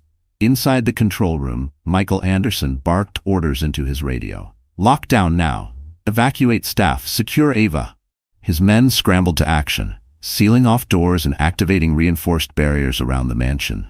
Cameras flickered, showing the van breaching the outer gate, smoke curling into the night sky. David Miller watched from a distance, hidden in another car. His eyes glistened with manic triumph as he muttered to himself, "If I can't have her, no one will. Tonight ends it all." But Michael wasn't a man who bowed to fear. He stormed back to Ava, pulling her into his arms. "We're getting out," he said firmly. "Trust me." The estate trembled again as another blast rocked the gardens. Guards exchanged fire with the masked intruders spilling from the van. Chaos erupted outside, but inside, Michael kept Ava shielded, guiding her through hidden passages known only to him.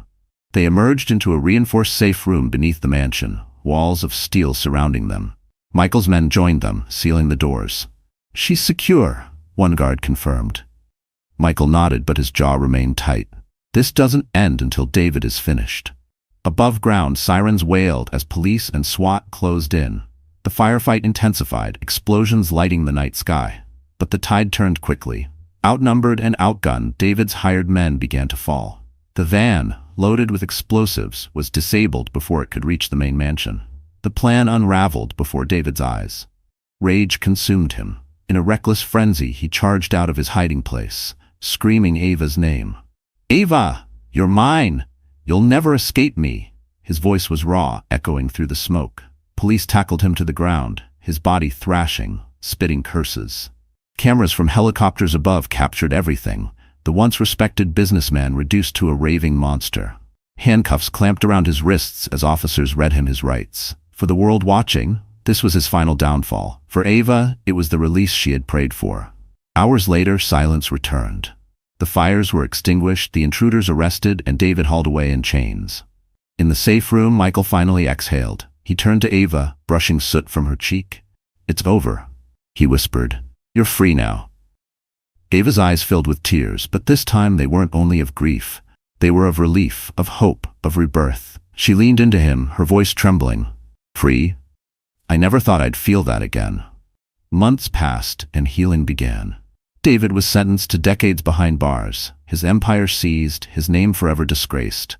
Sophia vanished into obscurity, forgotten. Ava, however, rose again. With Michael by her side, she returned to music, not as a product, not as a possession, but as her own voice. Her songs carried the weight of her scars, but also the light of her survival. And when she gave birth to twins, a boy and a girl, her tears fell onto their tiny faces, tears of joy this time. Michael held her close, their children cradled between them. A family born not of power or control, but of love and resilience. For Ava Morgan, the nightmare was over, and a new life, bright, free, and unbreakable, had finally begun. So that's how Ava's story closes for now. And if you're still here with me at this very moment, my dear friends, then I know something in this journey has touched your heart. Maybe it's the pain she carried, maybe it's the strength she found, or maybe it's a reminder that no matter how dark the night, dawn always comes. Marcus Aurelius once said, "You have power over your mind, not outside events. Realize this, and you will find strength. And that's the truth Ava lived. If this story moved you, give it a like, share it with someone who needs hope today, and don't forget to subscribe, because together we can turn pain into healing and scars into strength. Few minutes to their divorce. Poor wife arrives in convoy. Husband tried to beg, but it was too late. The marriage of Richard and Emily Coleman had once looked polished from a distance. The kind of union neighbors assumed would last forever. But behind the manicured hedges of their suburban home, cracks spread like spiderwebs across glass. Richard, a man who wore confidence as a second skin, had allowed arrogance to harden into cruelty. He reminded Emily almost daily of how he had saved her from obscurity, how without his last name and his earnings she would still be, in his words, a nobody folding discount sweaters at a department store. It wasn't true, but he believed it. And in his belief, he found endless opportunities to humiliate her. At dinner with colleagues, he spoke over her, chuckling when she attempted to join the conversation. At parties, he referred to her wardrobe as quaint, inviting laughter from women in glittering gowns. When Emily tried to hold his gaze, he only smirked, the cruel kind of smirk that carved deeper wounds than words. Richard's infidelity was no secret either. He didn't bother hiding perfume on his shirts or lipstick on his collar. He paraded other women in front of Emily as though daring her to protest. Vanessa, a younger woman with sharp cheekbones and an appetite for the spotlight, had become his favorite accessory. Richard carried her to restaurants he once reserved for anniversaries with Emily, leaving photos scattered across social media, ensuring his wife would see them. "Face it," he told Emily one evening, loosening his tie after a night out. "You're not enough for me. You never were." Emily's silence was her answer. She refused to match his cruelty with anger. Instead, she folded laundry, prepared meals, and went about her days with the same calm grace she had carried since the first day of their marriage. He mistook her stillness for weakness, never realizing how much strength it took to remain steady in the storm he created. By the time Richard filed for divorce, he treated it as though he were announcing a promotion. He dropped the papers on the coffee table as casually as he might toss car keys. "This is it, Emily. I'm freeing myself. You'll be gone from this house within weeks." He expected tears, pleas, bargaining.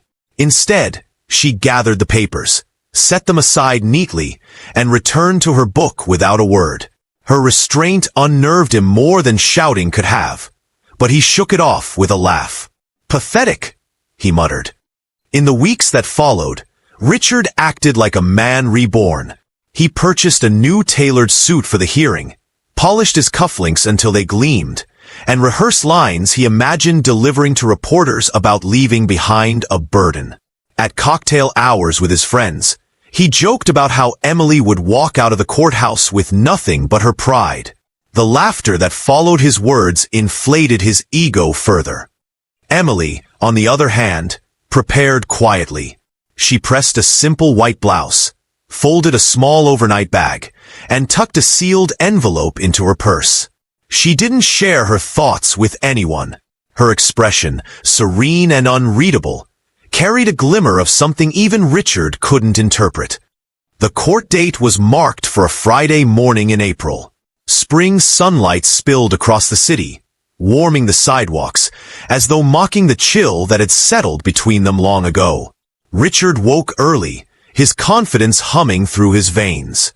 He looked in the mirror, straightened his tie, and whispered to himself, "Today I win." That same morning, Emily sat at her vanity in silence. She brushed her hair, slipped into her blouse, and watched the light shift slowly across the room. She allowed herself the faintest smile, a smile Richard had not seen in years. Neighbors saw him leave the driveway first, Vanessa at his side, her laughter echoing in the crisp air. They saw Emily leave much later, alone, her steps calm and deliberate. They didn't know what rested behind her quiet demeanor, nor did Richard, who was already imagining his life after the courtroom, free of the woman he thought had shackled him. He strode into the courthouse like a man walking a red carpet. Colleagues clapped him on the back, and he basked in their approval. "She won't get a dime," he told one man with a smug grin. "She's got nothing to claim." Gossip stirred around him. Whispers that the poor wife was walking away with empty hands, that Richard Coleman had beaten the system. He absorbed every word, convinced it was true. Emily had not yet arrived, and the murmurs grew louder. "She's probably too embarrassed to show up," someone said. Richard smirked. "Wouldn't surprise me," he replied, tugging at his cufflinks. Yet beneath his arrogance, a small unease stirred. It was faint, easily drowned out by the noise of his self-importance, but it lingered. Something in Emily's steady silence had planted a question in his chest, a question he refused to name. As the judge prepared to enter, Richard leaned back in his seat, satisfied. He could almost taste the freedom. For him, the marriage was nothing more than a story nearing its final page. For Emily, however, the real story had not yet begun. Emily's quiet had never been emptiness. It was watchfulness. Behind every soft gaze and patient nod, there was a history Richard had never cared to uncover. Long before she became Emily Coleman, she had been Emily Harrington, the daughter of Charles Harrington, one of the wealthiest industrial magnates on the eastern seaboard. Her childhood had been shaped not by want, but by abundance hidden behind discreet gates and sprawling estates. Yet her parents, Charles and Margaret, had raised her differently. They taught her that money, without character, was a hollow shield. So when she met Richard years earlier, they had allowed her the freedom to choose him. They said nothing when he failed to ask about her family in depth, nothing when he made assumptions about her modest lifestyle. To Emily's parents, it was a test. Would Richard love her for who she was, not for the fortune tied to her name? For a while, Emily believed he did. His charm was intoxicating, his ambition contagious. But ambition without humility had a way of rotting into greed. Slowly, Richard revealed his disdain for the very quality she cherished. Her simplicity, her calm, her preference for meaning over spectacle. And still, she had stayed, hoping love would soften him. But Charles and Margaret Harrington had watched in silence long enough. They attended none of Richard's dinners. They sent no gifts on anniversaries. They let him assume that Emily's background was nothing more than small-town roots. And Richard never pressed further. Why would he? He was content to believe in his superiority. When news of the divorce reached them, however, their silence ended. Charles Harrington sat in his oak-paneled study, staring out at the rolling acres of his estate. His daughter's dignity had been mistaken for weakness. Her kindness trampled under Richard's pride. That, he decided, was where the experiment ended. "Margaret," he said softly that evening, "enough is enough." His wife nodded, her pearl necklace catching the light of the fire. She has carried herself with grace. But grace should not be mistaken for invisibility. It's time. Within days, arrangements were made. Black SUVs were polished, chauffeurs briefed, and security men dressed in tailored suits stood ready. Their attorney, Jonathan Reed, reviewed files that never saw the light of day until now. Documents that outlined Emily's inheritance, her trust funds, her stakes in companies that dwarfed Richard's entire portfolio. Emily did not protest when her parents laid out the plan. She only listened, her hands folded neatly in her lap. At last, she spoke with that same calm tone Richard had always misunderstood. "I want no revenge, only truth. Let him see who I really am." Margaret touched her hand, eyes brimming with a quiet pride. "Then truth is what he shall have, darling." The morning of the hearing, Charles Harrington made a rare phone call to his driver. 10 cars, he instructed. No fewer. Let the city know where my daughter belongs. His voice was measured, not boastful, but resolute. Emily prepared differently that day. She did not press a plain blouse. She chose a navy dress cut simply but stitched with quiet elegance. She wore no glittering jewels save for a thin bracelet her mother had given her on her 16th birthday. Her hair fell naturally over her shoulders. She wanted no spectacle of wealth, only the clarity of identity. Still, the convoy had been decided. When she stepped from her townhouse, escorted by 2 guards, she saw the line of cars waiting, sleek, black, and formidable. For the first time in years, a flicker of nerves passed through her. She had hidden this part of herself for so long. Now, every secret was about to surface. Her father approached, dapper in his dark suit, and kissed her cheek. "You've endured long enough, Emily. Today, the world remembers your name." She smiled faintly, and Richard learns it for the first time. Meanwhile, Richard, seated smugly inside the courthouse, had no idea of the storm forming just blocks away. He leaned back in his chair, whispering to Vanessa about their vacation plans once the divorce was finalized. Around him, whispers circulated. "The poor wife won't even show. She has nothing. She'll walk away invisible." Jonathan Reed checked his watch as the convoy turned onto the courthouse street. Inside the lead SUV, Emily breathed deeply. Her mother reached for her hand. "Hold your head high, darling. Dignity first, always." And so the stage was set. Richard believed he was moments away from victory, gloating in the certainty that Emily's silence meant surrender. But silence was not surrender. Silence was preparation. The Orennstories were coming, and the world Richard thought he ruled was about to collapse in a single revelation. The courthouse in downtown Boston stood solemn beneath the morning sun, its stone columns casting long shadows across the steps. Inside, the air buzzed with low conversations, the kind of hum that gathers when people sense spectacle is near. Richard Coleman strode into the chamber with the swagger of a man, convinced the outcome was already his. Vanessa, perched confidently on his arm, wore a dress far too glamorous for a courtroom, her sharp eyes scanning for recognition. Richard greeted colleagues and acquaintances as if he were at a networking event rather than the end of his marriage. He shook hands, flashed his polished cufflinks, and grinned when men leaned in to congratulate him. "You're a free man," one whispered, clapping his shoulder. Richard only nodded, relishing the affirmation. He was certain Emily would not arrive, or if she did, she would appear timid, unadorned, exactly as he liked to remember her.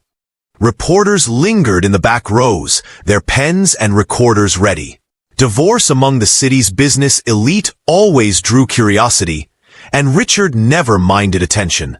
In fact, he had already rehearsed a short line for them. Some marriages simply run their course. "I wish her well." It was diplomatic, smooth, and carefully rehearsed to cast him in the best possible light. Minutes ticked by, and still there was no sign of Emily. Whispers grew louder. A woman in a navy suit leaned toward her friend and murmured, "She probably won't show." "What's the point? He stripped her of everything." Another voice added, "He'll walk out richer than he walked in." Richard overheard and smiled faintly, crossing one leg over the other, as though enjoying a private performance. The bailiff moved through the room, instructing everyone to prepare for the judge's entrance. The wooden doors at the front creaked open briefly, but only a clerk entered, carrying files. Richard's attorney leaned close and whispered, "Once she's marked absent, this will be straightforward. We'll finalize everything in minutes." Richard nodded, his smirk widening. In his mind, he was already planning dinner reservations for later that evening. He imagined Vanessa laughing at his jokes, imagined the toasts his friends would raise to his freedom. But then came a pause, an unusual pause. The clerk at the side door glanced toward the entrance, frowning slightly, as if something unusual were unfolding in the hallway. Low murmurs drifted in from outside, muffled but rising like a tide. The sound of many footsteps echoed, heavy and synchronized. Richard shifted uneasily. "What's going on out there?" he asked, irritation prickling the edge of his voice. Vanessa squeezed his arm, feigning curiosity. "Maybe another high-profile case?" she whispered. But her eyes darted toward the double doors with a hint of nervousness. The murmurs inside the courtroom grew restless. People craned their necks, whispering guesses. "Sounds like security. Maybe a senator? Who comes to family court with that kind of entourage?" The judge had not yet entered, and so the attention of the entire room funneled toward those heavy wooden doors. Even Richard leaned forward now, cufflinks catching the light, a flicker of doubt crossing his carefully composed expression. The bailiff returned from the hallway, his posture straighter than before. He whispered something to the clerk, who blinked and then quickly adjusted papers on the desk. There was an unmistakable shift in the air, as though the very walls sensed that the routine divorce case of Richard Coleman had just been rewritten. Richard forced a laugh, trying to mask his sudden unease. "Probably just a city official," he muttered, though his voice lacked conviction. He smoothed his tie and leaned back again, as if daring whatever came through those doors to challenge his supremacy. Vanessa, however, fidgeted, her polished nails tapping against the bench. She had grown accustomed to attention, but this was different. The energy outside was too deliberate, too commanding. It didn't feel like coincidence. It felt like announcement. The crowd's whispers built into a steady hum until, at last, the handles of the great wooden doors turned. Conversations halted. Even the sound of shuffling papers ceased. The air seemed to hold its breath.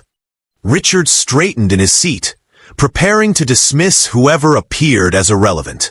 He could not imagine, even in his wildest thoughts, that the person about to step through those doors was his wife. The same woman he had mocked, neglected, and dismissed as poor. For now, he only waited, impatient, irritated, but still arrogantly certain that the story unfolding belonged to him. The courtroom was ready. The stage was set. All that remained was the entrance that would shatter Richard's illusions forever. The courtroom door swung open with deliberate force, the hinges releasing a groan that silenced every breath in the room. A single bailiff stepped inside, his voice carrying over the benches. "All rise!" It was not for the judge, as everyone first assumed, but for the entourage that entered behind him. The first sight was black SUVs lined in perfect formation outside the windows, their tinted glass glinting beneath the late morning sun. Uniformed drivers stood at attention near the vehicles, earpieces coiled tightly, their posture unmistakably professional. This was no accident, no ordinary arrival. Into the room swept men in dark suits, bodyguards whose movements were crisp, whose gazes scanned with the precision of military detail. Behind them, walking with an elegance that hushed every murmur, came Emily Coleman, no, Emily Harrington, her maiden name finally reclaiming its power. Her tailored ivory suit glowed under the courtroom lights. A pearl necklace rested against her collarbone, understated yet commanding. Every step she took landed softly, but resonated like thunder in Richard's ears. Behind her followed Charles Harrington, a man whose mere name in Boston's business corridors could stall negotiations, and Margaret Harrington, regal, composed, her gloved hand lightly resting on her husband's arm. Their presence transformed the modest chamber into something resembling a state hall. Richard's jaw slackened. The color drained from his face as he half rose, half stumbled, gripping the bench for support. He had mocked her for years, treated her as invisible, and now, here she was, walking toward him as though she had never once lived under his shadow, but rather above it, in a world he could never touch. Gasps fluttered through the courtroom like a wave. Reporters scrambled with pens, desperate to record the sight. One whispered urgently to another, "That's Charles Harrington, Harrington Industries. He's worth billions." Another voice hissed, "She's his daughter?" Richard's wife. The scandal was electric, too astonishing to process in one moment. Emily did not glance at Richard immediately. Her gaze swept the room with quiet dignity, acknowledging the judge, the attorneys, even the startled clerks. When her eyes finally settled on Richard, they carried no malice, no triumph, only distance, as though she were observing a man who had long ago lost the privilege of mattering to her. Richard's lips trembled. "Emily," he stammered, his voice catching. "What is this? What's going on?" She did not reply. Instead, Jonathan Reed, the Harrington's attorney, stepped forward with a calm authority that rivaled even the judge's bench. "Your Honor," he began smoothly, "Mrs. Coleman, my client, is present, accompanied by her family. We will be contesting the terms of this divorce." The judge, momentarily caught off guard, nodded with unusual respect. "Very well. Proceed." Richard flailed for composure. His attorney leaned close, whispering frantically, "Why didn't you tell me she was Harrington's daughter?" Richard's silence was answer enough. He hadn't known. He had been blind, too self-assured to ever wonder who Emily truly was.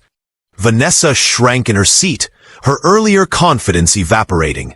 She clutched her handbag, as if it could shield her from the sudden shift of power in the room. No one looked at her anymore. She was invisible beside Emily's radiance, a footnote to the story now exploding into headlines.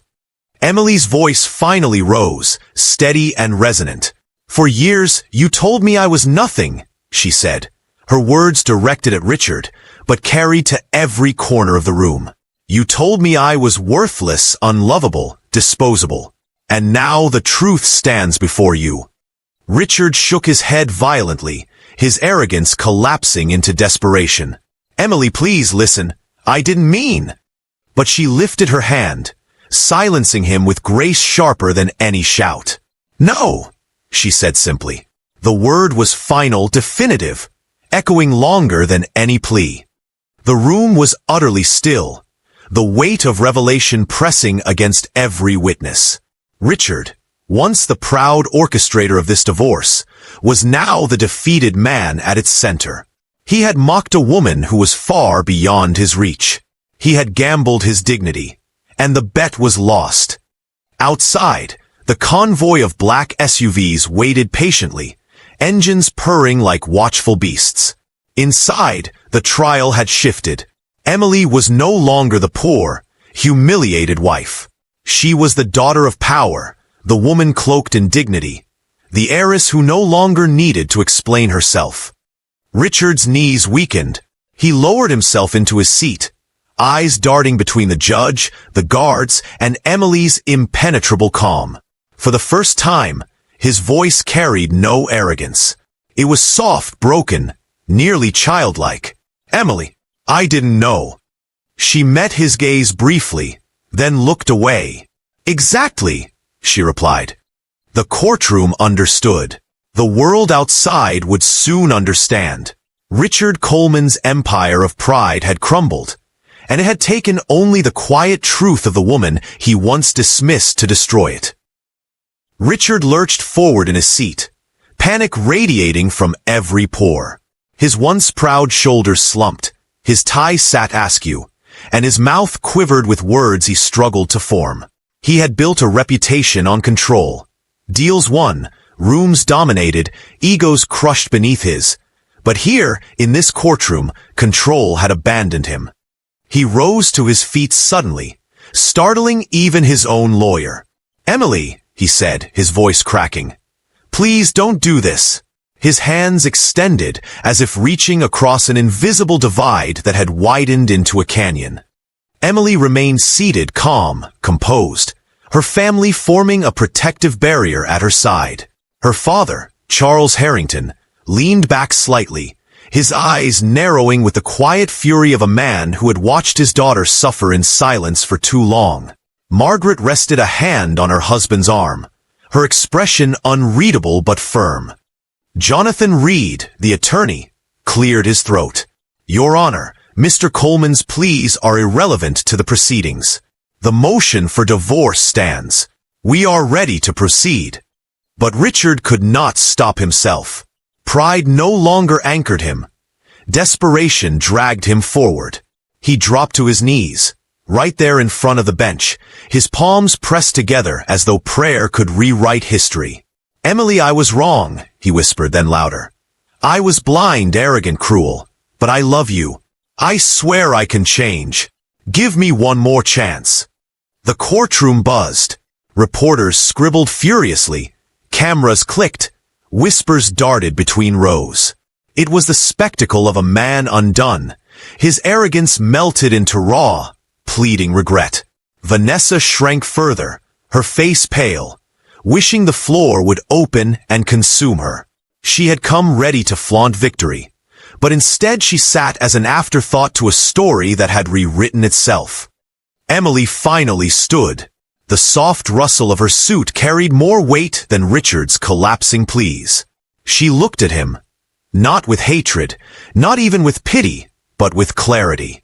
"You didn't just betray me," she said, her voice steady, resonant, slicing through the courtroom. "You humiliated me. You mocked me. You told me I was nothing. And you did it all because you thought I had no worth." Her words sank into Richard like ice. He shook his head furiously, tears beginning to pool. "I was wrong, Emily. Please, you're everything. I see it now. I'll spend the rest of my life proving it." But she shook her head gently. "It's too late, Richard." The silence that followed was heavier than any shout. Even the judge seemed reluctant to interrupt, giving space for the moment to breathe. Richard stayed on his knees, his hands trembling, his face wet with regret. Yet Emily's stance was resolute.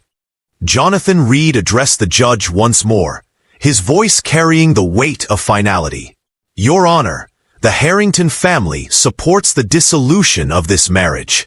My client seeks no reconciliation. She only seeks closure." The judge nodded, his gavel coming down with solemn weight. "Divorce granted." The sound echoed like the final nail sealing a coffin. Richard flinched, as though struck, his body folding inward under the blow. Emily, however, straightened, her shoulders lifted, her gaze forward. She walked with her family, each step measured, each movement declaring freedom. As she passed Richard, still kneeling, she paused just long enough for her words to reach him clearly. "You wanted me gone because you thought I was beneath you. Now you've lost me, and you'll never rise high enough to reach me again." She turned, her heels clicking softly on the polished floor. Bodyguards opened the doors. The Harringtons moved as one unit, their presence unshakable. The convoy outside awaited, engines purring, doors open like a promise of dignity reclaimed. Reporters surged to the windows, snapping frantic photographs as Emily stepped into the sunlight. The once poor wife, long ridiculed, now walked with the aura of a queen, her head held high, her family surrounding her. The court had ended, but the story had only begun. Richard stumbled after her, restrained gently by a bailiff at the door. "Emily," he cried hoarsely, "please, I'll do anything." But she did not turn back. The doors closed behind her, shutting him out of a world he had never truly deserved.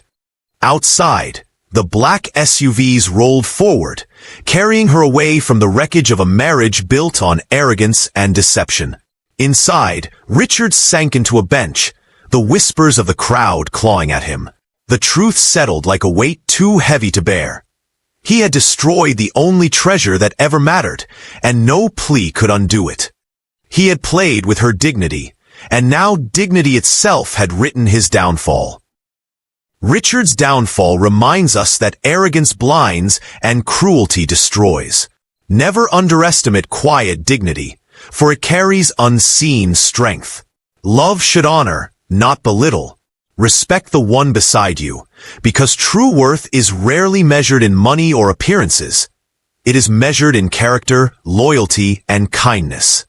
And so, Emily walked away not just divorced, but victorious. She proved that silence is not weakness, and dignity always wins in the end. Now let me ask you, what do you think? If you were Emily, would you forgive Richard's pleas, or walk away just as she did?